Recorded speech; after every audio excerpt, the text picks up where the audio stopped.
ठीक है, आज का टॉपिक है ग्लोबल कैटलॉग सर्वर। इसके बाद थोड़ा सा थ्योरेटिकल बताऊंगा, authoritative restore non authoritative restore में क्या डिफरेंस है। उसके बाद फिर डिजास्टर रिकवरी में एडिशनल डोमेन कंट्रोलर एडीसी लगा के देखेंगे एग्जिस्टिंग डोमेन के अंदर, ऐसी डोमेन जिसके अंदर हमारे पास एक ऑलरेडी डोमेन कंट्रोलर चल रहा है और हम चाहते हैं कि अगर इन केस ये डाउन हो जाता है तो हमारी एक्टिव डायरेक्टरी की सर्विसेज प्रॉपर वर्क करती रही, तो उसके लिए हम एडीसी लगा लेती हैं जो बैकअप के तौर पर या स्टैंड बाय के तौर पर एडिशनल डोमेन कंट्रोलर काम कर रहा होता है। तो उससे पहले ग्लोबल कैटलॉग सर्वर को देखते हैं। आपको पता होगा जब फर्स्ट टाइम हमने एक्टिव डायरेक्टरी इंस्टॉल की थी, नया फॉरेस्ट क्रिएट किया था, नए फॉरेस्ट के अंदर एक डोमेन लगाई थी, तो वहाँ पे डोमेन नेम हमने डिफाइन किया था techlinks.local। तो उसके साथ ही डीएनएस भी ऑटोमेटिक ऐड कर लिया था हमने। डीएनएस का एक चेक बॉक्स आ रहा था, उसको चेक कर लिया था, डीएनएस भी इंस्टॉल कर लिया था। और उसके साथ नीचे एक चेक बॉक्स आ रहा था जो ग्रे आउट था बाय डिफ़ॉल्ट, वो चेक हुआ था वो चेक बॉक्स, और ग्रे आउट था। वो चेक बॉक्स था ग्लोबल कैटलॉग सर्वर का। इसका मतलब वहाँ पे ग्लोबल कैटलॉग सर्वर को अगर मैं फर्स्ट डोमेन कंट्रोलर लगा रहा हूँ, फर्स्ट डोमेन के अंदर किसी डोमेन के अंदर कोई फर्स्ट डोमेन कंट्रोलर लगा रहा हूँ, वहाँ पे ग्लोबल कैटलॉग सर्वर को मैं स्किप नहीं कर सकता। इसका मतलब ये मैंडेटरी रिक्वायरमेंट है एक्टिव डायरेक्टरी के प्रॉपर वर्क करने के लिए। अगर ग्लोबल कैटलॉग सर्वर नहीं आपका प्रॉपर वर्क कर रहा है, उसमें कोई इशू आ गया, तो आपकी एक्टिव डायरेक्टरी काम नहीं करेगी, वर्क नहीं करेगी। उसकी रीज़न क्या है, ग्लोबल कैटलॉग करता क्या है, ग्लोबल कैटलॉग होता क्या है, इंस्टॉल कैसे करते हैं। अगर एक ऐसा डोमेन कैटलॉग जो ग्लोबल कैटलॉग नहीं है, उसको ग्लोबल कैटलॉग को शॉर्ट कहते हैं जीसी। उसको जीसी में लेके किस तरह जाना है आपने, वो सिंपल चेक बॉक्स है, उसको चेक अनचेक करेंगे, एक domain controller global catalog server बन जाता है। ग्लोबल कैटलॉग सर्वर नहीं भी बनता अगर उस चेक बॉक्स को अनचेक कर दे। तो बाय डिफॉल्ट जब पहली डोमेन लगाई हमने, फर्स्ट डोमेन कंट्रोलर लगाया, तो एक ग्लोबल कैटलॉग सर्वर भी बन गया। पहली एक बात ये याद रखनी है कि हमेशा ग्लोबल कैटलॉग सर्वर सेपरेट से इंस्टॉल नहीं हो सकता। ऐसा नहीं हो सकता कि आपके नेटवर्क में एक डोमेन कंट्रोलर चल रहा है और ग्लोबल कैटलॉग सर्वर अलहदा से पड़ा हुआ है आपका एक डिफरेंट मशीन के ऊपर। हमेशा global catalog server domain controller के ऊपर ही वर्क करता है। ग्लोबल कैटलॉग सर्वर आप अलहदा से होस्ट नहीं करवा सकते। और ऐसा डोमेन कंट्रोलर जिसके ऊपर ग्लोबल कैटलॉग्स की सर्विसेज चल रही हों, उसे कहते हैं ये ग्लोबल कैटलॉग सर्वर है। Global catalog server domain controller भी होता है, सेम टाइम पे वो डोमेन कंट्रोलर भी है और सेम टाइम पे ग्लोबल कैटलॉग सर्वर भी है। लेकिन ऐसा भी हो सकता है आपके नेटवर्क पे अगर दो डोमेन कंट्रोलर पड़े हुए हैं, एक ग्लोबल कैटलॉग सर्वर है और दूसरा नहीं है, लेकिन डोमेन कंट्रोलर तो दोनों के दोनों होंगे। तो आपके नेटवर्क में मल्टीपल, ये आपकी डोमेन के अंदर मल्टीपल ग्लोबल कैटलॉग सर्वर भी हो सकते हैं और एक भी हो सकता है। मिनिमम एक होना ज़रूरी है, अगर एक नहीं है तो आपकी एक्टिव डायरेक्टरी वर्क नहीं करेगी या उसमें कोई इशू आ गया, यूज़र ऑथेंटिकेट नहीं कर सकता, आप एक्टिव डायरेक्टरी से ऑब्जेक्ट फाइंड नहीं कर सकते।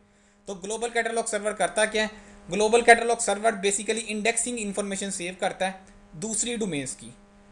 आपके फॉरेस्ट है, फॉरेस्ट के अंदर ये पूरा का पूरा फॉरेस्ट है जो सर्कल में, इसके अंदर तीन डोमेन्स हैं, तीन डिफरेंट डोमेन्स हैं।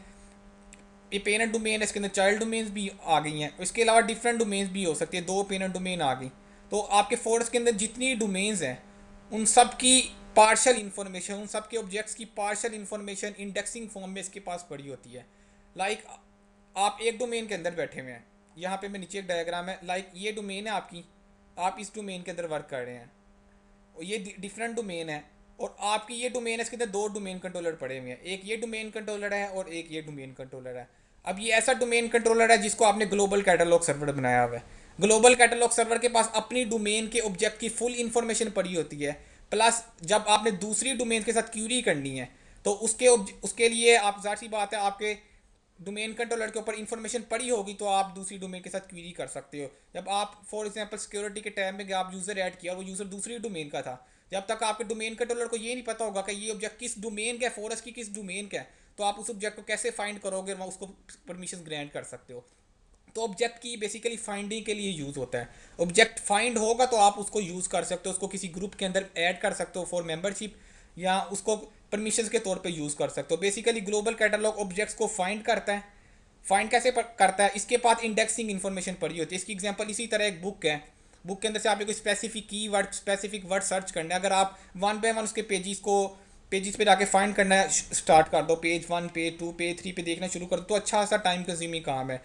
लेकिन पॉसिबल है आप वो स्पेसिफिक जो कीवर्ड है, जो स्पेसिफिक वर्ड आप देखना चाह रहे हो वो आपको मिल जाए, लेकिन क्या टाइम बहुत ज़्यादा लग जाएगा। आपने छोटा सा वर्ड सर्च करना था, उसके लिए पूरी बुक रीड करनी पड़ी आपको, पता नहीं वो बुक के पहले पेज पे, लास्ट पे या मिड में जाके कहीं पे आता है। तो बेहतर क्या था, बुक के एंड पे एक इंडेक्स बना के वो रख देते हैं। जब आपने कोई स्पेसिफिक वर्ड को सर्च करना है, आप बुक के एंड पे जो 3-4 पेजेस में बुक्स का इंडेक्स है, इंडेक्स में जाके देखते हो स्पेसिफिक वर्ड कहाँ पे पड़ा हुआ है और अच्छा इस पेज नंबर पे पड़ा हुआ है, उस पेज नंबर पे आप डायरेक्ट जाके वो इन्फॉर्मेशन रीड कर ले। तो ग्लोबल कैटलॉग का काम भी ऐसा ही है, ये ऑब्जेक्ट्स को फाइंड करता है। जब ये अपनी ही डोमेन के फुल ऑब्जेक्ट्स की इसके पास इन्फॉर्मेशन पड़ी होती है। फॉर एग्जाम्पल आप इस डोमेन में बैठे हो, आप सिक्योरिटी के टैब में आते हो, फोल्डर शेयर करना है, फोल्डर पे सिक्योरिटी लगानी है, और आप इस डोमेन के पड़े हुए ऑब्जेक्ट्स को अलाउ करना चाहते हो, परमिशन या डिनाई करवाना चाहते हो, आप उसको ऐड करते हो। ऐड करते हो तो रिक्वेस्ट कहाँ पे आएगी? बेसिकली आपके ग्लोबल कैटलॉग सर्वर पे।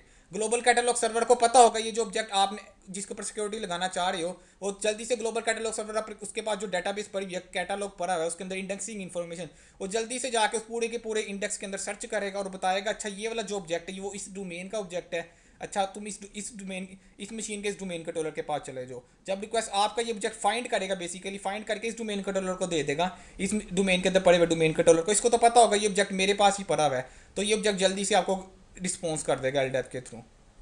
तो एलडैप भी बेसिकली आपका तब वर्क करेगा जब ग्लोबल कैटलॉग वर्क कर रहा होगा। एक बात सबसे ज़्यादा इंपॉर्टेंट याद रखनी, जब अगर आपके नेटवर्क पर यूज़र लॉग इन ना कर रहा हो तो क्या हो सकता है आपका एलडेप सर्वर प्रॉपर वर्क नहीं कर रहा, डोमेन कंट्रोलर। लेकिन उससे पहले आपने चेक करना आपका ग्लोबल कैटलॉग भी वर्क कर रहा है कि नहीं कर रहा, क्योंकि सबसे पहले तो उस ऑब्जेक्ट ने फाइंड होना है। फाइंड होने के बाद वो एलडेप से इन्फॉर्मेशन गेट करेगा ना। जब जो ऑब्जेक्ट फाइंड ही नहीं होगा तो एलडेप से इन्फॉर्मेशन क्या मिलेगी? तो एलडेप से इन्फॉर्मेशन गेट करने से पहले आपने देखना है आपका ग्लोबल कैटलॉग की सर्विसेज प्रॉपर वर्क कर रही है, ग्लोबल कैटलॉग सर्वर आपका प्रॉपर वर्क कर रहा है, वो लिसन कर रहा है उस पोर्ट पे। ऐसा ना हो कोई वायरस आ गया फायरवॉल में से ग्लोबल कैटलॉग की पोर्ट को डिनाई कर दिया, या डीएनएस के अंदर से ग्लोबल आगे रख बताऊंगा बेसिकली ग्लोबल कैटलॉग को डिस्कवर ही बेसिकली डीएनएस कर रहा होता है। डीएनएस भी अगर आपका प्रॉपर वर्क नहीं कर रहा तो ग्लोबल कैटलॉग फाइंड ही नहीं होगा। तो उससे पहले क्या आगे सबसे पहले आपने ट्रबल शूटिंग किया, डीएनएस लेवल पे देखना है भाई ग्लोबल कैटलॉग का रिकॉर्ड ऐड है, वो रिकॉर्ड चेंज तो नहीं हो गया, वो रिजोल्व हो रहा है। सर्विस रिकॉर्ड बेसिकली ऐड होता है, आगे जाके बताऊंगा जब डीएनएस पढ़ेंगे सर्विस रिकॉर्ड क्या है। Service code basically global catalog server को डिस्कवर करता है। उसके बाद रिक्वेस्ट कहाँ पे आ जाएगी? डीएनएस से रिजोल्व होने के बाद ग्लोबल कैटलॉग पे। अगर ग्लोबल कैटलॉग ही नहीं कर रहा तो यूजर लॉग इन ही नहीं कर सकता, आपको इश्यूज आना शुरू हो जाएंगे ऑथेंटिकेशन में। अगर ग्लोबल कैटलॉग वर्क कर रहा है, इंडेक्सिंग हो रही है, तो उसके बाद क्वाइट पॉसिबल आपके एलडैप की सर्विसेज में एलडैप की पोर्ट कहीं पे ब्लॉक है, एक्टिव डायरेक्टरी की जो सेल्फ सर्विसेज हैं, lightweight directory access protocol है, उसमें कहीं ना कहीं पे इशू आ रहा है। तो अगर यूजर लॉगिन ना कर, उसकी मल्टीपल रीजंस हो सकती है। क्या उसका पासवर्ड एक्सपायर हो गया है, यूजर डिसेबल है, या उसका जो कंप्यूटर अकाउंट है वो एक्टिव डायरेक्टरी के साथ प्रॉपर ऑथेंटिकेट नहीं कर रहा, या उसका अकाउंट लॉक हो गया है, वो आपने पॉलिसी लगाई उसने 3 अटैम्प्ट की, वो लॉक होगी। ये छोटी छोटी रीजन थी जो आम एडमिनिस्ट्रेटर को भी पता होती है। जो लेकिन टेक्निकल एडमिनिस्ट्रेटर है वो बड़े लेवल पे जाके देखेगा यार अच्छा ऑब्जेक्ट नहीं मिल रहा, इसका मतलब ग्लोबल कैटलॉग में कहीं ना कहीं पे इशू हो सकता है, उसको इंडेक्सिंग ठीक नहीं हो रही। समटाइम हो सकता है इंडेक्स ठीक ना हुआ हो, आपका ये डोमेन है, इसी अपने इस पे लॉगिन कर रहे हो आप तो लॉगिन ठीक हो रहा है, लेकिन जब इस नेटवर्क पे आप बैठ के दूसरी मशीन को परमिशन, दूसरी डोमेन पे पड़े यूजर को परमिशन ग्रांट करना चाहते हैं तो वहाँ पे ऑब्जेक्ट फाइंड नहीं होता। तो हो सकता है आपकी इंडेक्सिंग ठीक ना हो रही हो, इंडेक्स में इशू आ गया है, इंडेक्स ठीक ना बन रहा हो आपका, तो इंडेक्स रिक्रिएट करें आप, उस पर देखें क्या इशू है, उस पर स्पेसिफिक ईमेल वीमेल में जाके आप लोग देख सकते हैं। ठीक है, तो यूजर लॉगिन के क्या रीजन हो सकती है? ग्लोबल कैटलॉग आपका प्रॉपर वर्क नहीं कर रहा, क्योंकि ग्लोबल कैटलॉग का इंडेक्स ठीक होगा तो यूजर प्रॉपर लॉगिन कर सकता है। अब यहाँ पे देखें ये पूरी की पूरी डोमेन है, इसके पास डोमेन ए की पूरी इन्फॉर्मेशन पड़ी हुई है। ये डोमेन ए आपकी, ये डोमेन बी है। डोमेन ए के अंदर भी 2 डोमेन कंट्रोलर है, 2 डोमेन बी के अंदर भी 2 डोमेन कंट्रोलर है। तो ये 2 डोमेन कंट्रोलर है, ये आपका ग्लोबल कैटलॉग सर्वर है, ये ग्लोबल कैटलॉग सर्वर नहीं है। आप मल्टीपल भी ग्लोबल कैटलॉग सर्वर बना सकते हैं, वो डिजास्टर रिकवरी में आपके काम आती हैं। अगर डिजास्टर आ जाए तो जाहिर सी बात है, अगर एक्टिव एक्टिव का बैकअप आपके पास पड़ा हुआ था, आपने रीस्टोर कर दिया, लेकिन आपके पास ग्लोबल कैटलॉग दूसरा पड़ा ही नहीं हुआ, तो आपका एक्टिव एक्टिव फिर भी वर्क नहीं करेगी। इसलिए बेहतर यही है, इस मशीन को अगर आपने डीसी बनाया, ग्लोबल कैटलॉग बनाया, तो दूसरी ही मशीन को आप डीसी भी बना दे, ग्लोबल कैटलॉग भी बना दे। इनकेस अगर ये डाउन हो रहा था आपका मेन डोमेन कंट्रोलर, तो आपके पास दूसरे बैकअप पे एडिशनल डोमेन कंट्रोलर भी पड़ा हुआ है, ग्लोबल कैटलॉग सर्वर भी पड़ा हुआ है। तो ये भी डिजास्टर रिकवरी में मेक श्योर करना है कि आपके पास ग्लोबल कैटलॉग सर्वर भी मल्टीपल पड़े हों। नॉर्मली ग्लोबल कैटलॉग सर्वर पहले क्योंकि स्टोरेज का इशू था, इंडेक्स अगर आपके नेटवर्क में, क्योंकि इसके पूरे के पूरे फॉरेस्ट की डोमेन्स की इन्फॉर्मेशन होती है, तो इसको इन्फॉर्मेशन स्टोर करवाने के लिए स्टोरेज थोड़ी सी ज़्यादा चाहिए होती है, सी ड्राइव के अंदर जाके सेव करवाता है।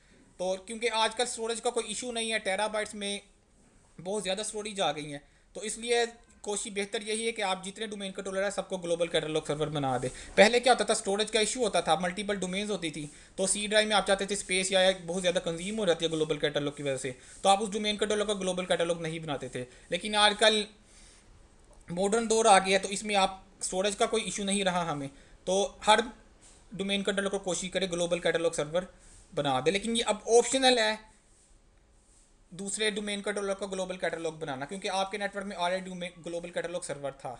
तो अब हम देखेंगे जब एडीसी इंस्टॉल करेंगे, आप देखना वहाँ पे जो चेक बॉक्स आएगा वो ग्रे आउट नहीं होगा, उसको मैं अपनी मर्जी से चेक भी कर सकता हूँ, उसको अपनी मर्जी से अनचेक भी कर सकता हूँ। लेकिन जबकि मेन डोमेन कंट्रोलर जो फर्स्ट डोमेन कंट्रोलर लगाया तो उसको मैं अनचेक नहीं कर सकता, कर सकता था। इसका मतलब पहला ग्लोबल कैटलॉग सर्वर, पहला डोमेन कंट्रोलर होना लाजमी है। तो इस डायग्राम को देखिए, इसके पास अपनी डोमेन्स के फुल सब ऑब्जेक्ट्स की इन्फॉर्मेशन, फुल ऑब्जेक्ट्स की इन्फॉर्मेशन पड़ी हुई है।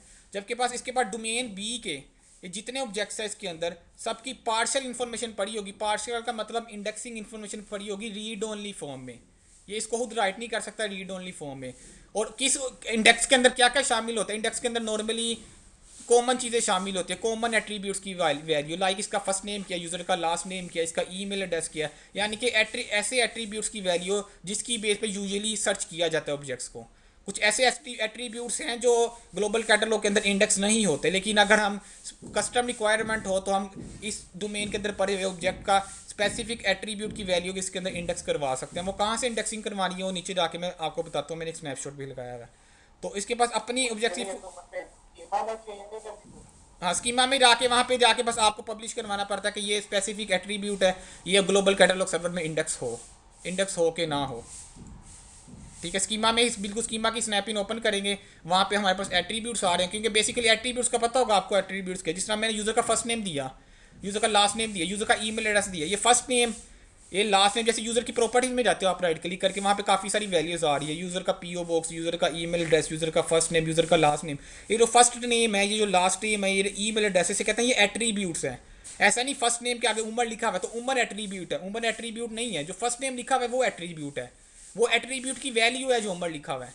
लास्ट नेम अजीम है अगर, तो वो वैल्यू एट्रीब्यूट की, लास्ट नेम बेसिकली एक एट्रीब्यूट है। तो आगे जाके मैं बताऊंगा बेसिकली स्कीमा होता क्या, स्कीमा करता क्या, स्कीमा में चेंजेस कैसे करनी है, स्कीमा को मॉडिफाई कैसे करते हैं, स्कीमा मास्टर होता क्या है। तो एक्टिव डायरेक्टरी के जितने ऑब्जेक्ट्स हैं उनके एट्रीब्यूट्स बेसिकली स्कीमा के अंदर चेंज हो रहे होते हैं। तो स्कीमा के अंदर जाके मैं डिफाइन कर सकता हूँ ये स्पेसिफिक इस डोमेन का जो एट्रीब्यूट है वो ग्लोबल कैटलॉग सर्वर के अंदर इंडेक्स हो जाए। लेकिन यूजुअली जिस बेसिस पे आपने इंडेक्सिंग करवानी होती है या सर्च करवाना होता है यूज़र को या किसी ग्रुप को, ओयू को, वो यूजुअली ऑटोमेटिकली पहले से प्री कन्फिगर होती हैं उनकी इंडेक्सिंग ग्लोबल कैटलॉग सर्वर के अंदर। तो ये डोमेन बी है, इसके बाद इस डोमेन बी की ये देखें, ये थोड़ा सा लाइट कलर आ रहा है जबकि ये डार्क कलर है। इसका मतलब इस डोमेन कंट्रोलर के पास उसी डोमेन के अंदर पड़ा हुआ है, इसके पास अपनी डोमेन की फुल इन्फॉर्मेशन पड़ी हुई है। जबकि रिमोट डोमेन की दूसरी डोमेन है, ये डोमेन बी इसके लिए रिमोट डोमेन होगी, दूसरी डोमेन है, जबकि विद इन दी फॉरेस्ट है। तो इसके पास इस डोमेन की इन्फॉर्मेशन भी पड़ी हुई है, पार्शियल इन्फॉर्मेशन पड़ी हुई है रीड ओनली फॉर्म में। क्यों पड़ी हुई है, इस डोमेन पे अगर कोई यूज़र आप इस डोमेन का ऑब्जेक्ट एक्सेस करना चाहते हैं तो वो पहले उसी डोमेन के ग्लोबल कैटलॉग सर्वर से सर्च होगा, फिर यहाँ पे रिक्वेस्ट आएगी। तो इसके बेसिकली रोल्स की हैं ग्लोबल कैटलॉग सर्वर के। इंटरव्यू का बड़ा इंपॉर्टेंट क्वेश्चन है, ग्लोबल कैटलॉग सर्वर करता क्या है। आपने सीधा कहना है ग्लोबल कैटलॉग सर्वर के बाद अपनी डोमेन के ऑब्जेक्ट्स की फुल इन्फॉर्मेशन पड़ी हुई है, जबकि दूसरी फोरस के अंदर जितनी डोमेन्स हैं सबके ऑब्जेक्ट्स की पार्शियल इन्फॉर्मेशन पड़ी होती है इंडेक्सिंग फॉर्म में। जब भी दूसरी डोमेन्स के ऑब्जेक्ट को हमने एक्सेस करना है तो इंडेक्स ग्लोबल कैटलॉग सर्वर उनको फाइंड करने में हमारी हेल्प करता है। तो ग्लोबल कैटलॉग क्या करता है, इसका पहला काम क्या है, finding objects. A global catalogue enable user searches for directory information through out the domain in A forces. वो पूरे फोरस के अंदर सर्च करेगा। ऐसा नहीं है कि फॉर एग्जांपल ये आपके पास इस डोमेन में आप बैठे हुए हैं, आपने दूसरी डोमेन के ऑब्जेक्ट को एक्सेस करना है तो डायरेक्ट इसी डोमेन के अंदर सर्च करेगा। ग्लोबल कैटलॉग के पास जो इन्फॉर्मेशन पड़ी हुई है बेसिकली वो पूरे फोरस की पड़ी है, वो पूरे फोरस के अंदर सर्च करेगा।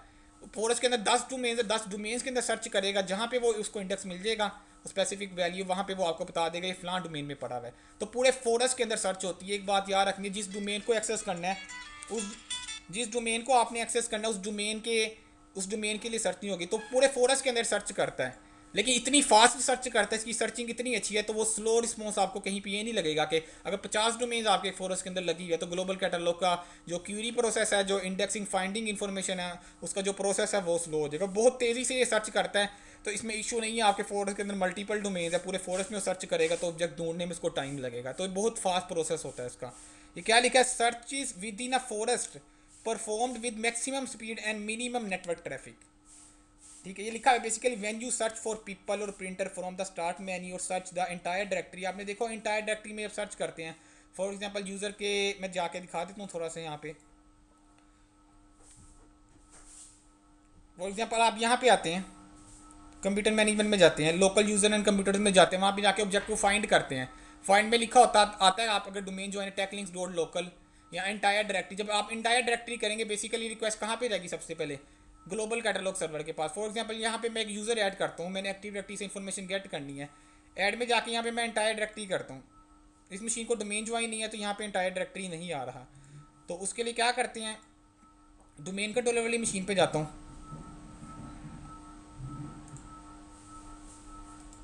ये डोमेन कंट्रोलर आगे से मैं कनेक्ट करता हूँ, लॉगिन करते हैं इस पर। तो इंटरव्यू में कभी भी नहीं स्किप करना आपने ग्लोबल कैटलॉग सर्वर क्या होता है, भूलना नहीं, इसको याद रख लेना। ग्लोबल कैटलॉग क्या है, पूरी डोमेन की, अपनी डोमेन की फुल इन्फॉर्मेशन, दूसरी डोमेन की partial information read only form में, और ऑब्जेक्ट को फाइंड करने में हेल्प करता है। इसके अलावा आगे एक चीज़ मैं बताता हूँ वो आपको आइडिया नहीं होगा, इस चीज़ का तो पता होगा चलो ऑब्जेक्ट फाइंड करता है। इसके अलावा आगे थोड़ा सा एक्सपेंड करके इसको एक्सपेंड करूँगा, वहाँ पे थोड़ा सा इंटरेस्टिंग इन्फॉर्मेशन है वो मैं बताता हूँ। तो कंप्यूटर मैनेजमेंट में चले जाए। हाँ जी, ये भी तो देखा जाता है ना कि किसी का पासवर्ड लग रहा होता है, हमने चेंज कर देते हैं डोमेन कंट्रोलर में आके, हमने पासवर्ड किसी का चेंज कर दिया, हाँ जी, तो ऑथेंटिकेट करना चाहता है, नहीं होता, तो वो सबसे पहले आके जो होती है ऑथेंटिकेशन ग्लोबल कैटलॉग में चेक करता बिल्कुल है सबसे पहले पासवर्ड ग्लोबल, मैच बिल्कुल होता सबसे है। पहले ग्लोबल कैटलॉग में जाके देखेगा वो यूज़र फाइंड होगा, तो वहाँ पे ग्लोबल कैटलॉग में आगे जाके बताऊँगा इसमें पी डी इमूलेटर जो होता है पासवर्ड सिंक्रोनाइजेशन कर रहा होता है, आगे जाके अब रोल्स पढ़ेंगे। तो पासवर्ड अगर आपका यूज़र, आप डोमेन कंट्रोलर में पासवर्ड चेंज कर रहे हो फिर भी यूज़र लॉगिन नहीं कर रहा, तो क्वाइट पॉसिबल आपका पी डी इमूलेटर का जो रोल है, जिस डोमेन कंट्रोल पे पी डी इमूलेटर का रोल पड़ा हुआ है वो प्रॉपर वर्क नहीं कर रहा आपका, क्यों, पासवर्ड सिंक्रोनाइजेशन नहीं आपकी हो रही बिटवीन डोमेन कंट्रोलर्स।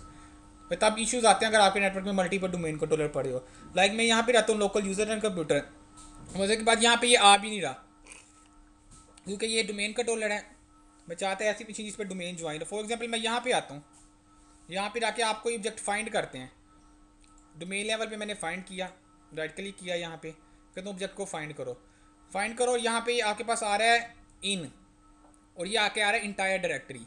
इधर करूँगा तो डोमेन लेवल पे ऑटोमेटिक सर्च होगी, अगर इंटायर डायरेक्टरी करता हूँ तो फिर क्या होगी, ग्लोबल कैटलॉग के पास रिक्वेस्ट जाएगी, ग्लोबल कैटलॉग के अंदर जितनी डोमेन है वो सब के अंदर सर्च करेगा, पूरे फोर्स लेवल पे सर्च करेगा। जब यहाँ पे करके आपको ऑब्जेक्ट फाइंड करके यहाँ पे कोई नेम मेंशन करके फाइंड करते हैं, फॉर एग्जांपल यहाँ पे मैंने सेल्स लिखा, फाइंड किया, तो सबसे पहले रिक्वेस्ट बेसिकली ग्लोबल कैटलॉग के पास गई है, ग्लोबल कैटलॉग के अंदर ये ऑब्जेक्ट पड़ा हुआ था, ऑब्जेक्ट पड़ा हुआ था तो वो यहाँ पे आया। इसका मतलब अगर मेरी डोमेन के अंदर दो डोमेन, फॉरेस्ट के अंदर दो डोमेन पड़ी हुई होती, मैं इंटायर डायरेक्टरी करता और यहाँ पे ऑब्जेक्ट क्वाइट पॉसिबल था सेल वाला टैकलिंग डॉट लोकल के अंदर इस तरह का कोई ऑब्जेक्ट नहीं पड़ा हुआ, वो दूसरी डोमेन के अंदर पड़ा हुआ था ABC डॉट लोकल के अंदर, तो ऑब्जेक्ट भी सर्च होकर यहाँ पे आ जाना था।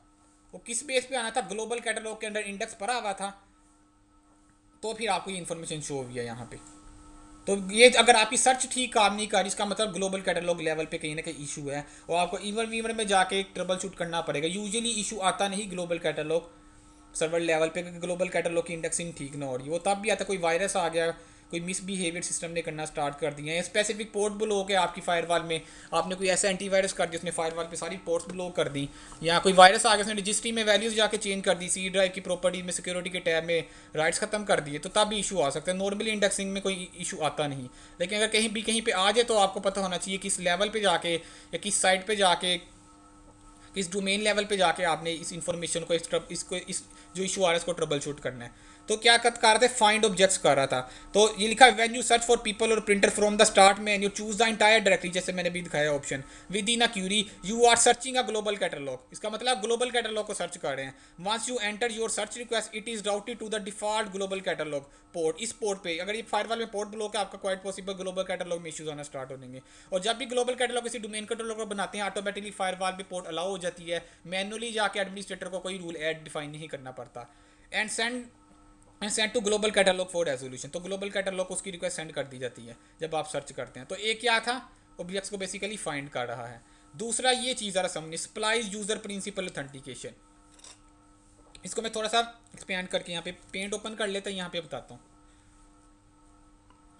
Supplies user principal name authentication, ये बात समझें कि यूजर प्रिंसिपल नेम है, यूपीएन मैंने बताया था बेसिकली, यूपीएन क्या है, यूजर नेम है for example Ehsan at Techlinks dot local, Ehsan at Techlinks dot local basically से कहते हैं यूपीएन नेम है, यूजर प्रिंसिपल नेम। ठीक है, यूज़र नेम ऐड डाल के आगे डोमेन नेम मारेगा, पूरा का पूरा ये यूपीएन बन जाएगा। लिखा है global catalog resolve the user principal name when the authenticating domain controller does not have knowledge of account.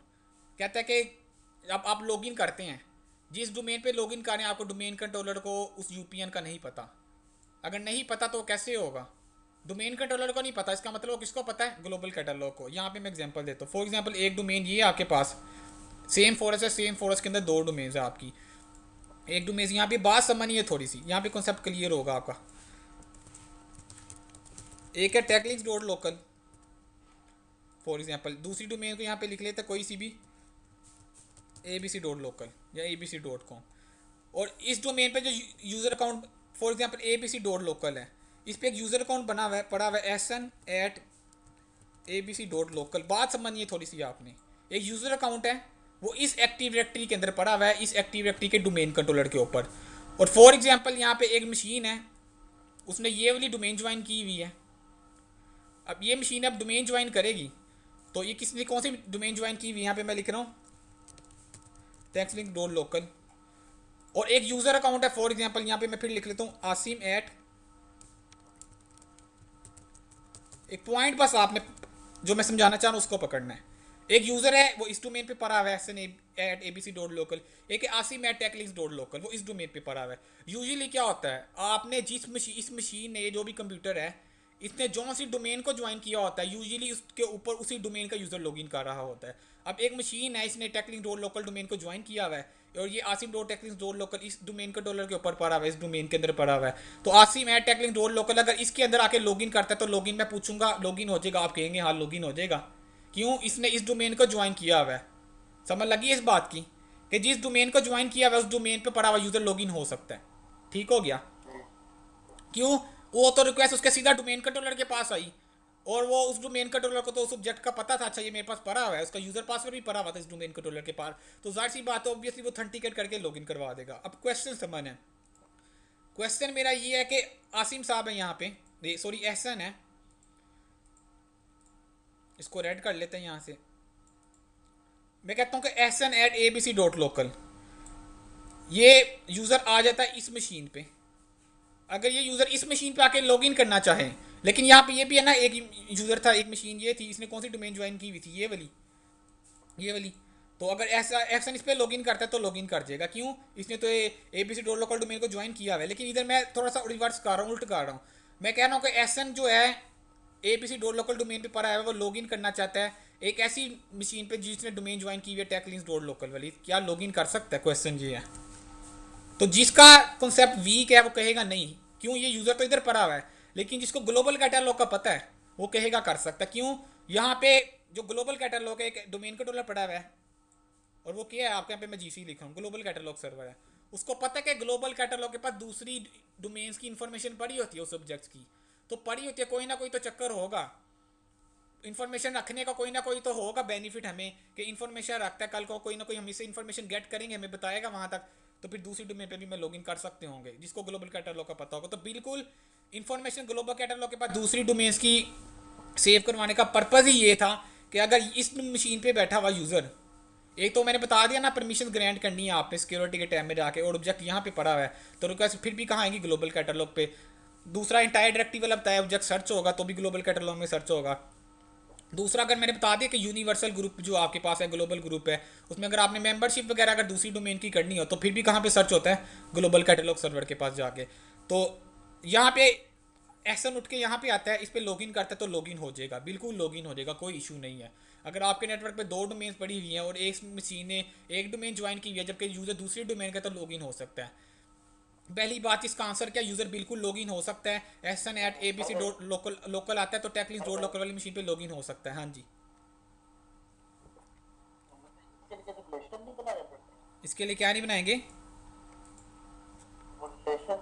हाँ यार वो आगे जाके बताऊंगा, ट्रस्ट रिलेशनशिप वगैरह आपको बनाना पड़ेगा, वो तो जाहिर सी बात है।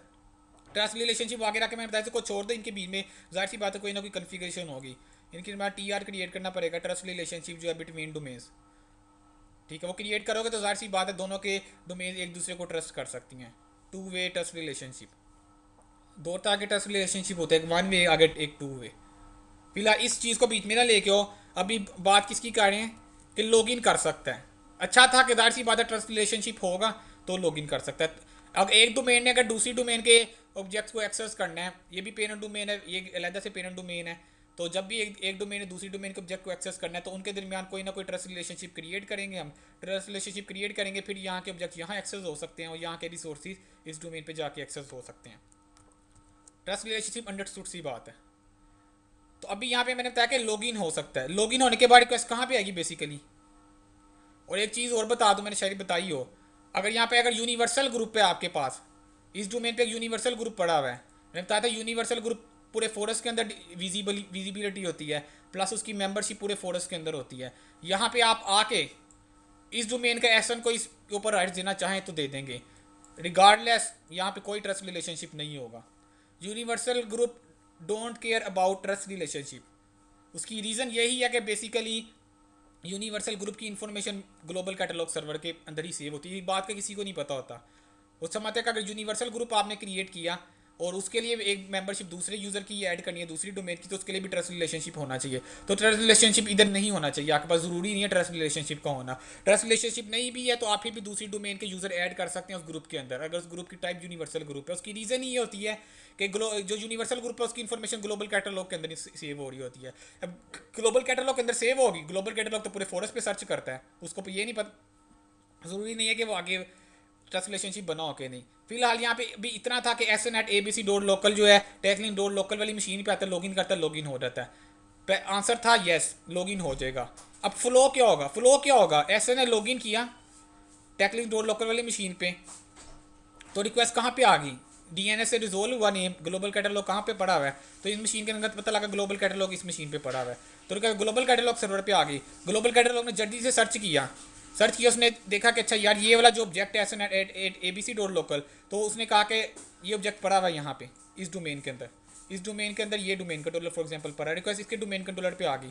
अब जो रिक्वेस्ट यहाँ पे आ गई, इसका यूज़र नेम यहाँ पे U लिख रहा हूँ, P लिख रहा हूँ, इसका यूज़र नेम और पासवर्ड इसका यहाँ पे पड़ा हुआ था। जब ये इसको डायरेक्ट इसके डोमेन कंट्रोलर पे आ गया, आ गई रिक्वेस्ट और यूज़र नेम पासवर्ड यहाँ पे पड़ा हुआ है, यूज़र पड़ा ही यहाँ पे हुआ है फिजिकली, तो जाहिर सी बात है ऑथेंटिकेट हो जाएगी। तो ग्लोबल कैटलॉग ना होता तो रिक्वेस्ट यहाँ पे आनी ही नहीं थी, यहाँ से यहाँ तक। तो ग्लोबल कैटलॉग ने ऑब्जेक्ट को फाइंड किया, फाइंड करने के साथ ही यहाँ पे रिक्वेस्ट आ गई आपकी, रिक्वेस्ट आने के बाद ऑब्जेक्ट मिल गया। जब ऑब्जेक्ट मिल गया तो यूज़र नेम पासवर्ड भी उसका डाटाबेस में पड़ा होता, ऑथेंटिकेशन हो गई। तो एक डोमेन पे बैठ के आप दूसरी डोमेन के यूज़र से लॉगिन कर सकते हो। तो रिक्वेस्ट ग्लोबल कैटलॉग पे आएगी, ग्लोबल कैटलॉग सर्च करने के बाद रिक्वेस्ट कहाँ पे भेज देगा, सर्च करने के बाद रिक्वेस्ट आके दूसरी डोमेन जो भी जिस डोमेन का, ऐसा भी हो सकता है यहाँ पे दूसरी डोमेन एक पड़ी हुई थी, तो ग्लोबल कैटलॉग ने देखा चाहिए इस डोमेन में पड़ा हुआ इसमें नहीं पड़ा हुआ, तो रिक्वेस्ट यहाँ पे आएगी तो यूज़र लॉगिन कर जाएगा। तो इसे क्या कहते हैं बेसिकली, ये कॉन्सेप्ट समझना है। बहुत हाई लेवल का इंटरव्यू देने चले जी आप, एक्टिव डायरेक्टरी के ऊपर 10 साल का 12 साल का एक्सपीरियंस है, फिर ये क्वेश्चन पूछा जा सकता है आपसे कि सप्लाई यूज़र प्रिंसिपल ऑथेंटिकेशन क्या है। ग्लोबल एक डोमेन पे एक डोमेन है, दूसरी डोमेन का यूज़र आकर पे लॉगिन कर सकता है क्या, नहीं कर सकता है, तो उसका फ्लो क्या होगा आपने बताना है। यूज़र जैसे ही लॉगिन करेगा रिक्वेस्ट उसके लोकल DNS के पास जाएगी। इस मशीन का जाहिर सी बात है DNS भी है, इसके ऊपर कोई ना कोई DNS कन्फिगर होगा, रिक्वेस्ट DNS के अंदर आएगी, DNS बताएगा कि अच्छा ये ग्लोबल कैटलॉग सर्वर है, ये एक सिंपल DC है फॉर एग्जांपल, ये DC है, ये GC था, GC जाहिर सी बात है ऑलरेडी DC भी होता है, तो रिक्वेस्ट यहाँ नहीं आएगी क्योंकि रिक्वेस्ट ने कहाँ पे जाना है, DNS ने बताया ग्लोबल कैटलॉग ये, रिक्वेस्ट यहाँ पे ही ग्लोबल कैटलॉग ने फाइंड किया, फाइंड करने के बाद दूसरी डोमेन कंट्रोलर के ऑब्जेक्ट की तरफ रिक्वेस्ट चलेगी, तो वहाँ से हम जो भी था हमारा ऑब्जेक्ट फाइंड हो गया, ऑथेंटिकेशन होगी। अगर ऑब्जेक्ट फाइंड ना होता तो ऑथेंटिकेशन भी ना होती। ऑब्जेक्ट फाइंड हुआ तो LDAP की क्यूरी चली है, LDAP की क्यूरी चली है तो रिक्वेस्ट डेटाबेस पे गई है, डेटाबेस पे गई है तो इन्फॉर्मेशन गेट हुई है, इन्फॉर्मेशन गेट हुई है, यूज़र पासवर्ड पड़ा हुआ था, यूज़र लॉगिन हो गया यहाँ पे सक्सेसफुली। और एक ये भी बहुत हाई लेवल का क्वेश्चन है कि universal group don't care about trust relationship. Universal group को ट्रस्ट रिलेशनशिप का पे डिपेंड नहीं करते। अगर ट्रस्ट रिलेशनशिप नहीं भी बना हुआ तो दूसरी डोमेन के यूज़र को आप उसकी मेंबरशिप असाइन करना चाहते हैं ग्रुप के अंदर आके, यूनिवर्सल ग्रुप में दूसरी डोमेन का यूज़र ऐड करना चाहते हैं, ट्रस्ट रिलेशनशिप अगर ना भी हो दोनों डोमेन्स के दरमियान तो यूज़र आपका ऐड हो जाएगा। क्यों, उसकी इन्फॉर्मेशन ग्लोबल कैटलॉग के अंदर बेसिकली सेव हो रही होती है। तो ये बेसिकली यही था supply user principal name authentication, कि दूसरी डोमेन के UPN नेम को फाइंड करता है, ऑथेंटिकेट करवा वहाँ तक रिक्वेस्ट फॉरवर्ड करता है, ऑथेंटिकेशन आपकी होती है। तीसरा ये मैं बता चुका हूँ, यही group membership end user log. जब भी कोई यूज़र लॉगिन करेगा फॉर एग्जांपल, जब यूज़र लॉगिन करेगा फॉर एग्जांपल इस डोमेन के ये मशीन है जिसने डोमेन ज्वाइन किया, इसके अंदर आप आके लॉगिन करते हो, लॉगिन करते हो तो जाहिर सी बात है यूज़र लॉगिन करेगा, तो उसको ये भी तो पता होना चाहिए कि जब यूज़र लॉगिन किया ये इस ग्रुप का मेंबर है, ग्रुप मेंबरशिप पता होगी, उसके मुताबिक इसको राइट्स दिए जाएंगे कि इसको जाहिर सी बात है किस किस ग्रुप का मेंबर है। अगर यूज़र इस ग्रुप का मेंबर है तो इसको इस जगह पे राइट्स दो फिलहाल फिलहाल सर्विसेज के ऊपर। तो अगर ग्रुप मेंबरशिप ही प्रॉपर आपकी अप्लाई ना हो तो जो स्पेसिफिक ग्रुप के ऊपर आपने यूज़र को परमिशन ग्रांट की हुई है, यूज़र को स्पेसिफिक ग्रुप का मेंबर बनाया हुआ है, तो यूज़र को उसके ऊपर परमिशन नहीं मिलेगी। आपने सिक्योरिटी के टाइम में आके सेल्स का ग्रुप ऐड कर दिया और यहाँ पे सेल्स का यूज़र लॉगिन करता है और ग्लोबल कैटलॉग प्रॉपर वर्क नहीं कर रहा, आपका प्रॉपर वर्क नहीं करेगा, तो उस यूज़र जो लॉगिन हुआ है, लॉगिन होने के दौरान उसको पता ही नहीं लगेगा ये किस ग्रुप का मेंबर है। तो जो सेल्स के फोल्डर के ऊपर आपने सेल्स के ग्रुप को परमिशन ग्रांट की हुई है, तो सेल्स का यूज़र को एक्सेस ही नहीं कर सकेगा क्योंकि ग्रुप मेंबरशिप आपकी प्रॉपर रिजोल्व नहीं हुई। क्यों? ग्लोबल कैटलॉग प्रॉपर वर्क नहीं कर रहा था आपका। तो जो यूनिवर्सल ग्रुप की जो मेंबरशिप की इन्फॉर्मेशन है जब यूज़र लॉगिन करता है तो उस टाइम भी वो ग्लोबल कैटलॉग से जाके लोड होती है इन्फॉर्मेशन कि यूज़र इस ग्रुप का मेंबर है। अगर इस ग्रुप को किसी स्पेसिफिक नेटवर्क सर्विसेज के ऊपर परमिशन ग्रांट है तो उसके ऊपर इसको अलाउ कर दो इस यूज़र को। तो universal group membership information save in global catalog server. Global catalogue के अंदर क्या जाता है? इंडेक्सिंग इन्फॉर्मेशन जाती है। तीन चीज़ें मैंने यहाँ पे बता दी। तीन चीज़ें क्या? एक ऑब्जेक्ट फाइंड करता है इंडेक्सिंग इन्फॉर्मेशन, दूसरा ये भी वही बेसिकली ऊपर वाली चीज़ इसको एक्सपेंड की है कि दूसरी डोमेन पे पड़े हुए ऑब्जेक्ट्स को भी फाइंड कर लेता है, और तीसरी चीज़ वो मैंने बता दी अभी, यूनिवर्सल ग्रुप के जो मेंबरशिप है जब यूज़र लॉगिन करता है तो ग्लोबल कैटलॉग से ही इन्फॉर्मेशन लोड होती है। अब ग्लोबल कैटलॉग किसी डोमेन कंट्रोलर को कैसे बनाना है उसकी लैब करके देखते हैं। किसी को अगर बना हुआ है उसको ख़त्म करना है, ग्लोबल कैटलॉग ये ना रहे, तो वो सिंपल एक चेक बॉक्स की गेम है, वो मैं बता देता हूँ कहाँ से होना है। तो उसके लिए आपने active directory sites and services में आ जाना है। इस टाइम मैं डोमेन कंट्रोलर के ऊपर हूँ, ठीक है। इसको मैंने बहुत शॉर्ट करके बताना था, लेकिन मैंने डिटेल में बता दिया ज़्यादा ग्लोबल कैटलॉग को।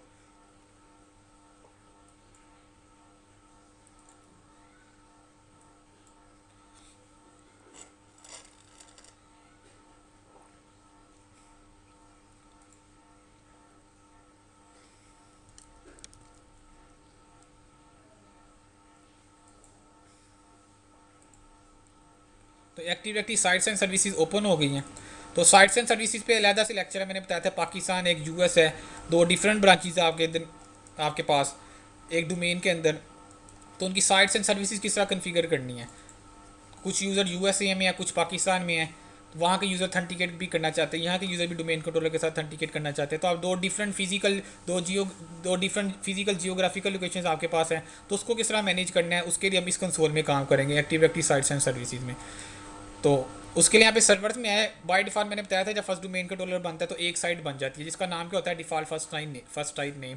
तो नॉर्मली इसको मैं इस तरह रीनेम कर देंगे, यहाँ पे कोई इशू नहीं है, मैं यहाँ पे पार्क साइट इसको कर सकता हूँ इसको रीनेम करने में। तो इस साइट के अंदर कितने डोमेन कंट्रोलर पड़े हुए हैं? तो हमारे पास इस वक्त एक डोमेन कंट्रोलर है और ये डोमेन कंट्रोलर मेरे पास आ रहा है। एक चीज़ ये होगी। दूसरी चीज़ मैं एक और दिखाना चाह रहा हूँ, आपने ये देखना हो ये डोमेन कंट्रोलर मैं बता के एक डोमेन के अंदर मल्टीपल डोमेन कंट्रोलर हो सकते हैं।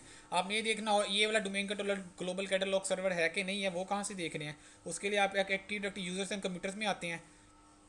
यूजर्स एंड कंप्यूटर्स में जाके डोमेन कंट्रोलर आ गया। डोमेन कंट्रोलर में कंप्यूटर टाइप के नीचे लिखा है जीसी। जीसी जो मशीन जीसी है इसका मतलब वो डीसी भी है। ऐसी मशीन जो जीसी है ये पॉसिबल नहीं है कि वो डीसी ना हो। जो मशीन जीसी है इसका मतलब वो डीसी है, लेकिन जो डीसी है वो सिंपल डीसी हो सकती है। अगर जीसी नहीं लिखा हुआ इसका मतलब वो सिंपल डोमेन कंट्रोलर है। मैंने अभी बताया था कि ग्लोबल कैटलॉग आप अलग से इंस्टॉल नहीं कर सकते, डोमेन कंट्रोलर के ऊपर ही वो होता है। तो ये इसके अंदर एक डोमेन कंट्रोलर है जिसका नाम है DC1। इसकी प्रॉपर्टीज़ में मैं आ जाता हूँ राइट क्लिक करके। तो DC1 इस वक्त मेरा क्या है? ग्लोबल कैटलॉग सर्वर है। ठीक हो गया। तो ये देखो ये चेक क्या इस टाइम, ठीक है। इसको मैं चेक नहीं कर रहा, मैं चेक करूँगा इसके बाद हमें ADC भी लगाना है। मैं चेक करूँगा तो इसके अंदर जो इंडेक्सिंग इन्फॉर्मेशन है वो सारी की सारी ख़त्म हो जाएगी। तो मैं ADC लगाऊंगा, मेरा ADC वर्क नहीं करेगा क्योंकि मेरे नेटवर्क पे ग्लोबल कैटलॉग ही नहीं चल रहा। इसके बाद हमने ADC की लैब करनी है। तो अगर मल्टीपल डोमेन कंट्रोलर हो और कोई आपने एक डीसी लगाया हुआ एक जीसी लगाया हुआ था ग्लोबल कैटलॉग सर्वर, आके बाद दूसरा डोमेन कंट्रोलर था आप चाहते थे उसको भी मैं ग्लोबल कैटलॉग सर्वर बना लूँ, तो आप उसकी प्रॉपर्टीज़ में आके यहीं से राइट क्लिक करके उसको वो बाय डिफॉल्ट क्या होगा? अनचेक होगा, ठीक है। आप उसको यहाँ से चेक कर सकते हैं, चेक करके अप्लाई करेंगे, सेव करेंगे। तो ये डिपेंड करता है आपके नेटवर्क पे ट्रैफिक कितनी है, लैन लिंक है, वैन लिंक है आपके नेटवर्क पे। तो ग्लोबल कैटलॉग जो सर्वर जो आपने न्यूली क्रिएट करेंगे, ग्लोबल कैटलॉग बनाएंगे, वो सी ड्राइव के अंदर जाके जो भी उसका पाथ है वहाँ पे एक्टिव डायरेक्टरी वाले पाथ पे इंडेक्सिंग इन्फॉर्मेशन सेव करना शुरू हो जाएगा, वो इंडेक्स करना स्टार्ट हो जाएगा। घंटा भी लग सकते हैं इसको, काफ़ी टाइम लग सकता है। अगर एक्टिव डायरेक्टरी आपकी बहुत बड़ी है, फोरस के अंदर बहुत ज़्यादा डोमेन है, ऑब्वियसली इंडेक्स क्रिएट करने में आपके पास 8-10 घंटे, पूरा एक दिन भी लग सकता है, बहुत ज़्यादा अगर डोमेन है आपके पास। तो इसको मैं ख़त्म करके अगर मैं दोबारा चेक करूँगा, मेरा इंडेक्स डिलीट हो जाएगा, इंडेक्स दोबारा से रिक्रिएट होगा तो टाइम लगेगा। तो एडीसी की लैब हो सकता है हमारी प्रॉपर ना हो, तो इसको मैं अनचेक नहीं कर रहा, ठीक है। लेकिन अगर आपने कल को किसी डीसी को जीसी बनाना हो तो आप यहाँ पे उसको चेक करके ग्लोबल कैटलॉग सर्वर बना सकते हैं। ठीक हो गया। तो लैब इसकी इतनी थी, किसी डोमेन कंट्रोलर का ग्लोबल कैटलॉग बनाना है, कैसे बनाएंगे, ख़त्म करना है वो कैसे करेंगे।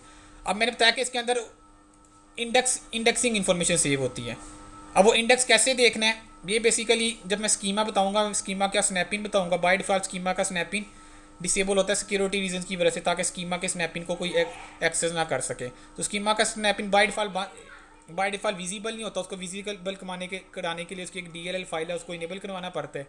वो मैंने इस डॉक्यूमेंट के अंदर सारा वो मेंशन किया हुआ स्टेप बाय स्टेप नीचे यहाँ। तो फिलहाल मैंने स्कीमा के स्नैपिंग इनेबल कर लिया था, मैं दिखा लेता हूँ फिर भी ग्लोबल कैटलॉग के अंदर कल को कोई कस्टम रिक्वायरमेंट आ जाती है, कोई किसी स्पेसिफिक एट्रीब्यूट के अगेंस्ट यूज़र को सर्च करवाना चाह रहे हैं और वो स्पेसिफिक एट्रीब्यूट ग्लोबल कैटलॉग के अंदर इंडेक्स नहीं हुआ, वो आप उसको भी इंडेक्स करवा सकते हैं। लेकिन यूजुअली क्या होता है, आप जिस बेसिस पे यूज़र को सर्च करवाना चाहते हैं, first name, last name, email address, common attributes हैं, वो बाय डिफ़ॉल्ट ही इंडेक्स के अंदर इंक्लूड होते हैं। तो मैं स्कीमा के स्नैपिंग यहाँ से ओपन करता हूँ। तो यहाँ पे देखो एक्टिव स्कीमा आ रहा है, इसको ऐड कर लें। आगे जाके स्कीमा का डिटेल में बताऊंगा स्कीमा क्या है। बेसिकली स्कीमा एक स्ट्रक्चर है, एक डेटाबेस का। डेटाबेस जाहिर सी बात है स्ट्रक्चर के बगैर वर्क नहीं करती। जिस तरह एक टेबल है, टेबल के अंदर आपने रो बनाए, कॉलम बनाए, उसके अंदर डाटा ऐड करना है। तो एक्टिव डायरेक्टरी के अंदर बेसिकली डाटा जा रहा है, तो एक वो जो वैल्यूज़ आप ऐड करेंगे वो एक्टिव डायरेक्टरी के अंदर सेव हो रही है। लेकिन एक्टिव डायरेक्टरी या जो टेबल है तब तक वर्क नहीं करेगा जब तक आप रो या कॉलम ऐड करके उसके ऊपर वैल्यूज़ नहीं डिफाइन कर देंगे। स्ट्रक्चर होगा टेबल का तो उसके अंदर टेबल के अंदर आप वैल्यू पुट कर सकते हो। इसी तरह डाटाबेस का स्ट्रक्चर होगा, स्कीमा होगा, तो आप उसके अंदर जाके डाटा सेव करवा सकते हो। अगर आपका स्ट्रक्चर डैमेज हो रहा है तो आपके अंदर जो जितनी वैल्यूज़ हैं, जितना डाटा है वो आपका डैमेज हो जाएगा। तो इसके अंदर एक क्लासेस आ रही हैं, स्कीमा के अंदर दो चीज़ें होती हैं, क्लासेस हैं, एक ऑब्जेक्ट्स हैं, एट्रीब्यूट्स है। एट्रीब्यूट्स में फॉर एग्जांपल कोई काफ़ी सारे एट्रीब्यूट्स आ रहे हैं, ठीक है। अगर आपने कोई स्पेसिफिक एट्रीब्यूट देखना हो, ये इंडेक्स हो रहा है या नहीं, कोई कस्टम रिक्वायरमेंट आ जाती है, कोई कस्टम एप्लीकेशन है, उसके अंदर डेवलपर कहते हैं यार मैं इस बेसिस पे ऑब्जेक्ट को सर्च करवाना चाह रहा हूँ, वो सर्च नहीं हो रहा, तो क्वाइट पॉसिबल वो इंडेक्स नहीं हुआ होगा ग्लोबल कैटलॉग के अंदर बाय डिफ़ॉल्ट, तो आपको इंडेक्स करवाना पड़ेगा। तो काफ़ी सारे एट्रीब्यूट्स आ रहे हैं, काफ़ी हाई लेवल के। स्कीमा पे जब भी चेंजेस की जाती है यूजुअली डेवलपर ही करता है, जो एक्टिव डायरेक्टरी का डेवलपर होता है। तो एडमिनिस्ट्रेटर का काम नहीं होता स्कीमा में आके डायरेक्ट चेंजेस करे। तो यहाँ पे कोई सा भी यहाँ पे देख लें ऑब्जेक्ट, किसी भी ऑब्जेक्ट को सर्च कर लें, इसको ओपन कर लें। तो यहाँ पे देखो ये क्या आ रहा है, स्क्रिप्ट पाथ वाला मैंने एक एट्रीब्यूट उठाया, तो यहाँ पे क्या आ रहा है, इंडेक्स दिस एट्रीब्यूट। और यहाँ पे ये क्या आ रहा है, replicate this attribute to the global catalog server. इसका मतलब अगर हम ये देखना चाह रहे हैं कि स्क्रिप्ट पाथ के एट्रीब्यूट की बेस पे देखना चाहिए, अगर स्क्रिप्ट पाथ है, अगर स्क्रिप्ट पाथ के एट्रीब्यूट की बेस पे यूज़र को सर्च करवाना चाहे कोई कस्टम एप्लीकेशन, तो वो सर्च नहीं होगा बाय डिफ़ॉल्ट। उसकी वजह कि ग्लोबल कैटलॉग में इंडेक्स नहीं हुआ हुआ। तो अगर आप चाहते हैं ये ग्लोबल कैटलॉग में इंडेक्स हो, तो यहाँ पे इंडेक्स दिस एट्रीब्यूट करके replicate this attribute to the global catalog करके इसको चेक कर सकते हैं। तो थोड़ा सा टाइम लग सकता है इसको, ग्लोबल कैटलॉग के अंदर जाके इंडेक्स होगा, उसके बाद में रेप्लिकेट होगा दूसरे ग्लोबल कैटलॉग सर्वर की तरफ, अगर मल्टीपल ग्लोबल कैटलॉग सर्वर पड़े हुए हैं। तो यहाँ पे आपको कुछ एट्रीब्यूट्स ऐसे मिलेंगे जो बाय डिफ़ॉल्ट इंडेक्स होंगे, कुछ ऐसे भी मिलेंगे जो बाय डिफ़ॉल्ट इंडेक्स नहीं हुए होंगे। लाइक यहाँ पे ये सिड वाला आ रहे हैं, यहाँ पे सिड वाला तो मेरा लाजमी होना चाहिए। यहाँ पे देखते हैं,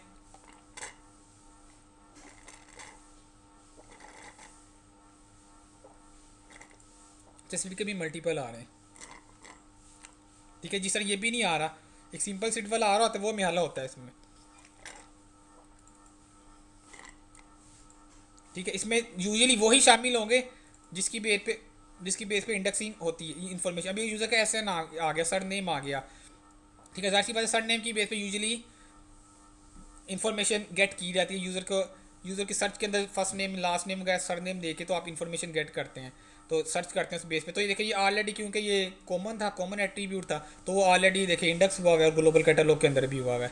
लेकिन यूजुअली इसके अंदर चेंजेस करने की ज़रूरत नहीं पड़ती। कभी फ्यूचर में बहुत हाई लेवल एंड पे चले गए हैं, आप बहुत सीनियर हो गए हैं, तो वहाँ पे कस्टम रिक्वायरमेंट कोई आ जाए आपके पास, आप कंसल्टेंसी करते हैं तो आपको थोड़ा सा आइडिया हो इंडेक्स किस तरह करवाना है आपने किसी स्पेसिफिक एट्रीब्यूट को। अमर भाई ऐसा भी हो सकता है ना कि कोई मुझे कह रहा था कि यार इसके मैं चाहता हूँ कि यूजर नेम के साथ पिक्चर भी है, तो मुझे वो स्कीमा में ही चेंज करनी पड़ेगी क्या करनी पड़ेगी? कि यार ये यूजर नेम जहाँ मैं नया क्रिएट किया ना यूजर, हाँ हाँ वहाँ पे मुझे इसकी तस्वीर भी आनी चाहिए। हाँ बिल्कुल आगे रख यार, स्कीमा बताऊंगा ना, मैं बताता हूँ। स्कीमा में बेसिकली यही एट्रीब्यूट्स हैं। आप चाहते हैं किसकी, फॉर एग्जांपल आप इसकी प्रॉपर्टीज़ में जाते हैं, active directory users and computers में मैं आता हूँ। यहाँ पे फॉर एग्जांपल कोई भी यूज़र सेलेक्ट कर लेते हैं, सेल्स में मैं चला गया। आगे मैंने स्कीमा बताया नहीं, बात की बातें पहले पूछ रहे हो आप। प्रॉपर्टीज़ में गए, आप चाहते हैं यहाँ पे एक नया टैब आ जाए जिसके ऊपर लिखा हो प्रोफाइल पिक्चर, यहाँ पे एक नया एट्रीब्यूट आ जाए उसके आगे लिखा हो प्रोफाइल पिक्चर। जब यूज़र लॉगिन करता है आपको पता है यहाँ पे इसकी पिक्चर नहीं आ रही होती, ठीक है।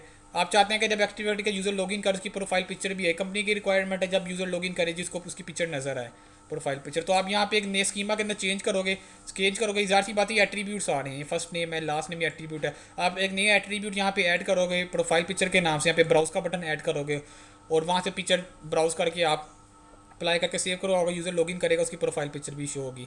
लेकिन ये कौन करे, कहाँ पे चेंजेस होंगी? जाके स्कीमा के अंदर। स्कीमा के अंदर स्कीमा का एक अपना स्ट्रक्चर है, अपनी इसकी एक क्यूरी लैंग्वेज है, अपनी प्रोग्रामिंग लैंग्वेज है, उस सिंटेक्स को समझना पड़ेगा जिसका किसका काम है, डेवलपर का काम। तो ये डेवलपर का काम है, डेवलपर को आप ये कस्टम रिक्वायरमेंट बताएंगे, जो एक्टिव डायरेक्टरी डेवलपर्स भी होते हैं उसको बताओगे यार ये मेरी रिक्वायरमेंट है, मैं स्कीमा के अंदर चेंजेस करना चाहता हूँ, तो आपको वो यहाँ पे स्कीमा वो अपने पास एक आगे बताऊंगा लाइट वेट डायरेक्टरी सर्विसेज होती हैं। तो आपके स्कीमा का एक रेप्लिका बना के अपने पास रख लेगा, वहाँ पे टेस्ट करेगा, अगर वो सक्सेसफुल हो रहा था फिर वो आपके डायरेक्ट स्कीमा के अंदर आके चेंजेस कर देगा। स्कीमा के अंदर कोई गलत चेंजेस हो जाए, स्कीमा के अंदर अगर गलत चेंजेस हो उसका इंपैक्ट पूरे के पूरे फोरस के अंदर पड़ी सारी डोमेन्स के अंदर होता है।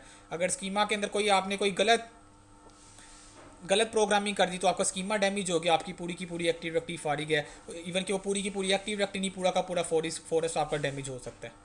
तो बहुत ही सेंसिटिव काम है स्कीमा के अंदर काम करना। जब भी काम करना है तो वो डेवलपर की हेल्प लेके उसको बताना है मेरी कस्टम रिक्वायरमेंट ये है, तो उसको एक क्या कहते हैं एक टेस्ट इन्वायरमेंट उसको बना के देना है जहाँ पे वो टेस्टिंग करेगा, उसके बाद प्रोडक्शन के स्कीमा के अंदर आके वो चेंजेस करेगा।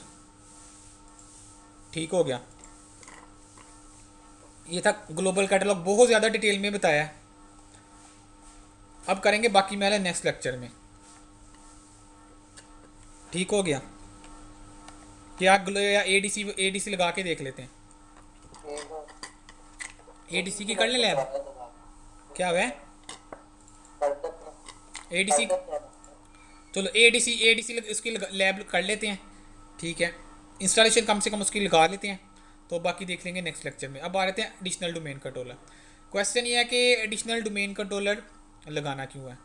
अब ये याद करवा देना, जैसे ही एडीसी लगाएंगे उसकी मैं एप्लीकेशन दिखा दूंगा आपको, उसके बाद फिर ये अथॉरिटेटिव नॉन अथॉरिटेटिव रीस्टोर के मैंने स्नैपशॉट्स यहाँ पे लगाए हुए हैं, ये भी मैं आपको थोड़ा सा एक्सप्लेन कर दूंगा। अब बात ये कि हाँ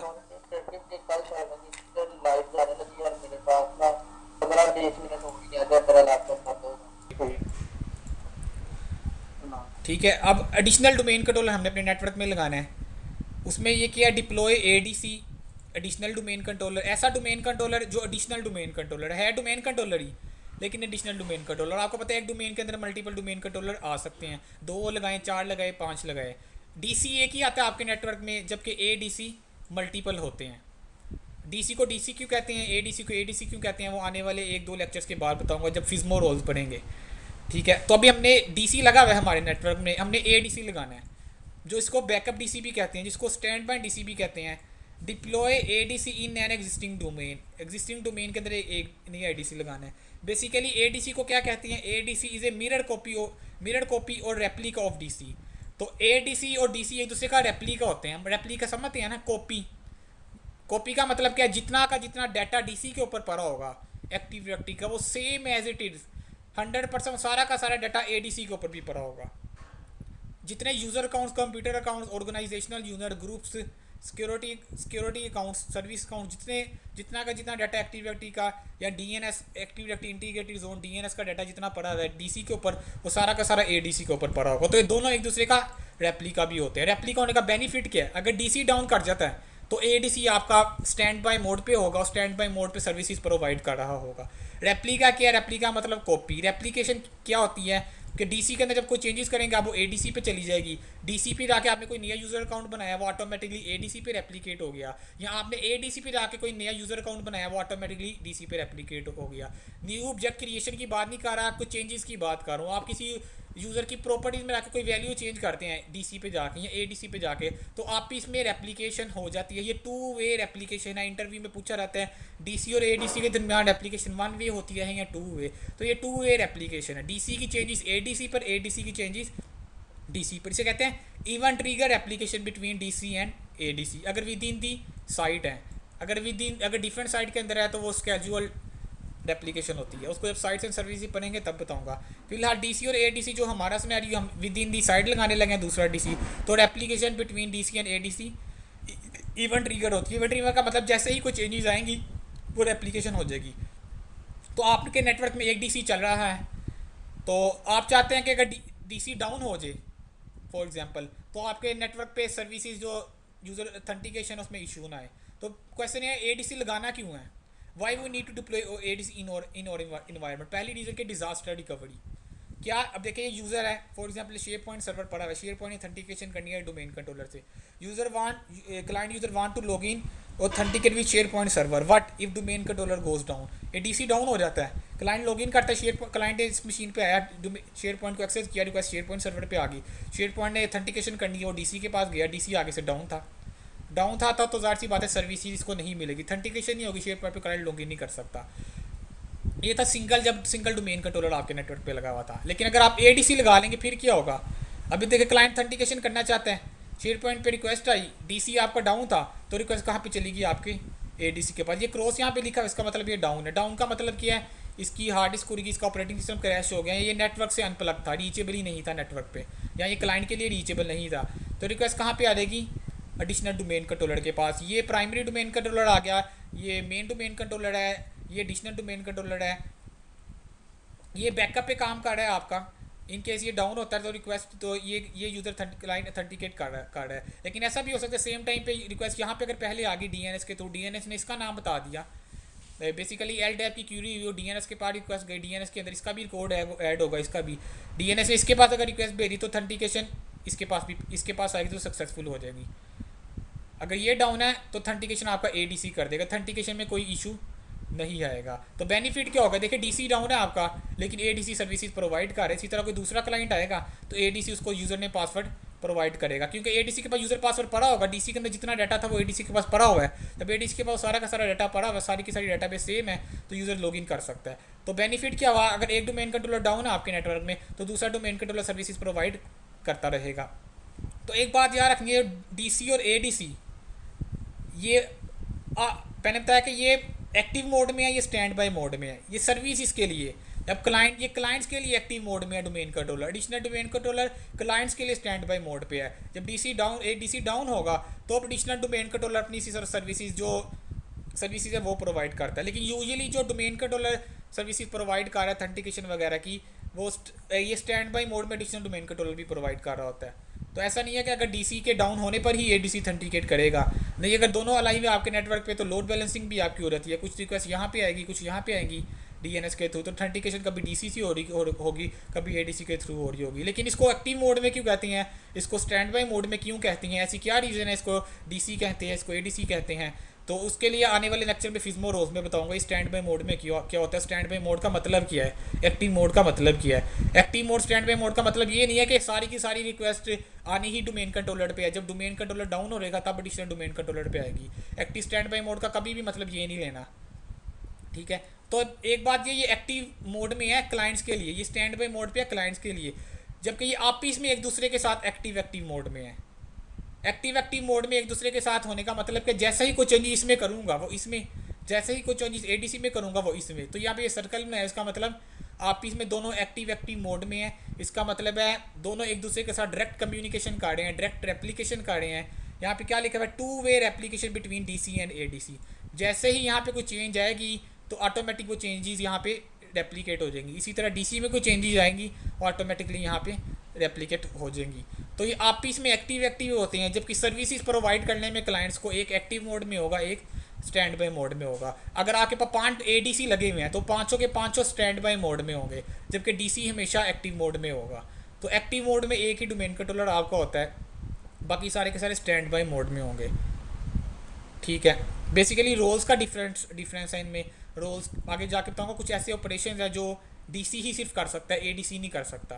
तो उन रोल्स की वजह से, क्योंकि वो ऑपरेशंस डीसी कर सकता है, उन ऑपरेशंस की अथॉरिटी डीसी के पास होती है, इस वजह से कह देते हैं कि इन ऑपरेशन को परफॉर्म करने की जो एबिलिटी है सिर्फ और सिर्फ डीसी के पास, इस वजह से कहते हैं ये एक्टिव है।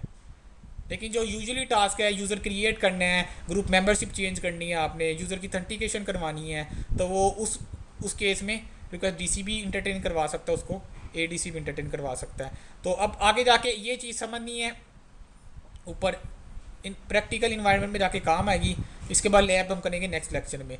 लिखा है do following before ADC deployment in A production environment. आप किसी प्रोडक्शन इन्वायरमेंट में जाते हैं, डीसी लगा हुआ है, आप एडीसी लगाना चाहते हैं, तो उसके लिए इन चीज़ों को आपने लाजमी फॉलो करना है। ये बेस्ट प्रैक्टिस कह लें या रिकमेंडेशन कह लें मेरी तरफ से।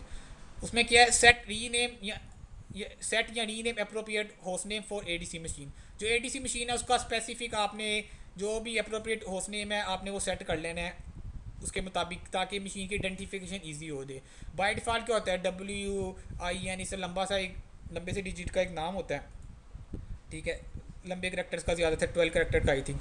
तो आप उसको क्या कहते हैं, रीनेम कर लें। लाइक आपने एडीसी लगाना, उसका नाम आप एडीसी रख लें, या कंपनी की जो भी पॉलिसी है होस्ट नेम के अगेंस्ट, कंपनी ने होस्ट नेम के अगेंस्ट भी एक पॉलिसी डिफाइन की होती है कि यूज़र जब भी यूज़र की मशीन आपने रीडू करनी है तो उसका फर्स्ट नेम, यूज़र की मशीन का होस्ट नेम ये रखना है। तो कंपनी की ज़ाहिर सी बात है कोई ना कोई पॉलिसी भी होगी। आपने डोमेन कंट्रोलर लगाना है तो उसका होस्ट नेम ये होना है, एडीसी लगाना है तो उसका होस्ट नेम ये होना चाहिए। तो आप मशीन का होस्ट नेम पहले रीनेम कर लें, ADC 2012 जो भी लगाना है, टेकलिंक्स ADC या TL ADC या बैकअप ADC, जो भी ADC का नाम आपको सूटेबल लगता है वो आपने सबसे पहले रीनेम कर लेना है। दूसरा, उसके ऊपर वैलिड स्टैटिक IP एड्रेस आपने असाइन करना है। स्टैटिक IP एड्रेस असाइन करना है अगर आप अपने नेटवर्क में IP वर्जन 6 आजकल क्योंकि यूज़ भी नहीं इतना हो रहा लैन के अंदर, तो आपने डिसेबल IP वर्जन 6 भी कर लेना, क्योंकि IP वर्जन 6 अगर इनेबल हो तो एक्टिव डायरेक्टरी में DNS के साथ नेम रेजोल्यूशन में उसमें काफ़ी सारे इश्यूज आते हैं। तो डोमेन कंट्रोलर भी जब किया था, आई थिंक मैंने बताया होगा आपको, IP वर्जन 6 हमने डिसेबल किया था। तो आपने मेक श्योर करें ADC पे भी आपने IP वर्जन 6 को डिसेबल कर लेना है। उसके लिए क्या, make sure time that is correct. आपको बहुत सारे प्रैक्टिकल इन्वायरमेंट में काम करने का मौका मिलेगा। आप अच्छा सा 5-7 घंटे की ट्रबल शूटिंग करने के बाद आपको पता लगेगा इशू किसकी वजह से था, टाइम डेट जो था वो करेक्ट या टाइम जोन ठीक तरह से सेट नहीं हुआ था। तो बेसिकली डीसी और एडीसी में क्योंकि रेप्लिकेशन होनी है, रेप्लिकेशन होने के लिए ज़ाहिर सी बात है इवेंट व्यूअर में जो भी लोग हमारे पास आ रहे होंगे ट्रबल शूटिंग में हमारी हेल्प करेंगे, इस टाइम पे जो चेंजेस आई थी वो रेप्लिकेट नहीं हुई। तो टाइम जोन आपका लाजमी सेट होना चाहिए। सम टाइम अगर आप ट्रबल शूटिंग कर रहे हैं कहीं पे क्लस्टर इन्वायरमेंट में, कहीं पे रेप्लिकेशन में इशू आ रहा है, तो इस किस्म के अगर इशू आए तो आप ये भी मेक श्योर करें टाइम जोन या टाइम डेट वगैरह आपकी वो करेक्ट सेट हुई हो। अगर या लोग्स वगैरह की आपने यहाँ पे मॉनिटरिंग करनी है, ऑडिटिंग करनी है, उसके लिए टाइम का आपके पास ठीक होना ज़रूरी है। अगर टाइम ठीक नहीं है आपको रेप्लिकेशन में इश्यूज आ सकते हैं, आपकी ऑडिटिंग ठीक नहीं हो सकती, आपका जो लॉग्स वगैरह क्रिएट हो रहे हैं, सिस लॉग सर्वर अगर लगा हुआ है तो उसमें लॉग्स वगैरह का आपका टाइम ठीक नहीं आ रहा, तो आप क्या उसको एनालाइज करेंगे अपने लॉग्स को। तो दूसरा क्या, check DC and ADC machine are pingable और रीचेबल विद ईच अदर। तो एडीसी लगाने से पहले के स्टेप बता रहा हूँ। तो आप एडीसी लगा लें, जाहिर सी बात है अगर एडीसी उस डीसी को रीचेबल होगा डीसी उसके लिए, तो आप इसमें कम्युनिकेशन कर सकते हैं। तो आप इसमें आप एडीसी बना सकते हैं। अगर ये डोमेन कंट्रोलर ही ना मिले, एडीसी को अगर डोमेन कंट्रोलर नहीं मिलेगा तो आप उस डोमेन के अंदर एडिशनल डोमेन कंट्रोलर डिप्लॉय नहीं कर सकते। ठीक हो गया। तो मेक श्योर करना है दोनों एक दूसरे के साथ कम्युनिकेशन कर रहे हो। दूसरा क्या, अगर प्रोडक्शन इन्वायरमेंट है, मेक श्योर करें, रिकमेंडेशन यही है कि आप जितनी सिक्योरिटी अपडेट्स हैं, सर्विस पैक है, ऑपरेटिंग सिस्टम के, वो सारे के सारे इंस्टॉल करें, ताकि इन केस अगर कोई वायरस आने के चांसेस कम हो जाए, अगर कोई सिक्योरिटी होल है तो वो आपका फिक्स हो जाए सर्विस पैक या अपडेट से सोल्व करने के बाद। तो जब भी मेक श्योर करें प्रोडक्शन इन्वायरमेंट है, फायरवॉल को इनेबल ही रहने दें। Make sure firewall is enable if production environment में आपने कभी भी फायरवॉल को बंद नहीं करना डीसी या एडीसी के ऊपर। लेकिन टेस्ट इन्वायरमेंट है तो आप उसके ऊपर ट्रबल शूटिंग करने के दौरान वो कर सकते हैं। ठीक होगा। तो ये सारे सारे स्टेप हैं, लेकिन रिकमेंडेशन इनको लाजमी करना है। कुछ रिकमेंडेशन है, कुछ मैंडेटरी स्टेप्स हैं, लाइक IP नहीं देंगे आपका, एडीसी नहीं चलेगा, DNS में रेजोल्यूशन आएंगी, ये ऑप्शनल है, DS IP वजह से डिसेबल नहीं करते। तो इसमें भी आपको इशू आएंगे अगर टाइम आपका ठीक नहीं है। अगर ये देखिए मैंडेटरी स्टेप है, डीसी एडीसी पिंगेबल ही नहीं है, रीचेबल ही नहीं है, तो आप एडीसी नहीं लगा सकते। तो इन स्टेप्स को हम फॉलो करते हुए आगे से क्या लगाएंगे, अपना एडिशनल डोमेन कंट्रोलर लगाएंगे। एडिशनल डोमेन कंट्रोलर की हम लैब आगे से प्रोसीड करेंगे, फिर देखेंगे कि यहाँ का जितना डाटा है एडीसी लगाने के बाद वो ऑटोमेटिकली डीसी से रेप्लिकेट होकर एडीसी पे आ जाएगा। फिर उसके बाद मैं एडीसी पे या डीसी पे रख एक नया यूज़र अकाउंट बनाऊंगा, वो देखेंगे ऑटोमेटिकली एडीसी पे रेप्लिकेट हो जाएगा। अगर एडीसी पे बनाया तो वो डीसी पे रेप्लिकेट हो जाएगा with in few seconds. Even trigger फ़ौरन ही रेप्लिकेट हो जाएगा। ठीक हो गया। ठीक है। अब बाकी करेंगे तो क्लास। उमर भाई का